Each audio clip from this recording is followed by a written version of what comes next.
Deputy, it's a very serious concern because many, even the mayor's level, the Peel Police Service Board and Peel Police Chiefs, they did advocacy because either today we are discussing an intimate partner violence IPV because it's an International Women's Day. It's a serious concern. Many women across Ontario, they are suffering in silence. But we have carjackings, we have other crimes also, and we see these repeated offenders, they are out on bails, as you mentioned.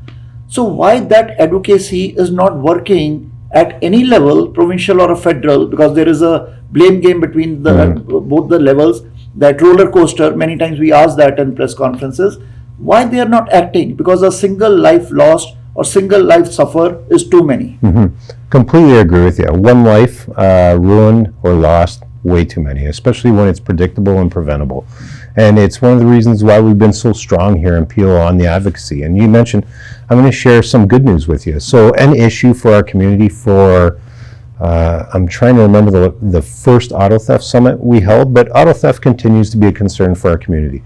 You know, we advocated for that. Our mayors, our police service board, elected officials, collectively here in Peel, we really circled the wagons and did what we could do to try to encourage decision makers to make the right decisions. And we had some wins. You know, we've advocated with elected officials at the province, at the federal level, and we have had some wins. We have scanners that are more available at some of the local intermodals here. We're starting to see more enforcement activity and more attention paid to the issue. This year, we are down 54% year to date in auto theft. That doesn't happen without that collective will to make it happen. So, you know, in relation to some of the other offenses that you mentioned, the carjackings, the home invasions, intimate partner violence, we need to apply that same momentum in those spaces for the things that we need. And so I'm an optimist. I believe that we are making a difference. You know, gender-based violence, we have saved lives, absolutely. You know, this year we're being resourced and have, again, the budget has passed, thankfully. So we're going to apply those additional resources to the spaces that we need to from a typical policing and enforcement perspective. But we're also going to push to fill the gaps that exist that cause the pressures on the community. And again, I would go, you know, the analogy I would use is like, you know, people know there are certain things that are not good for their health.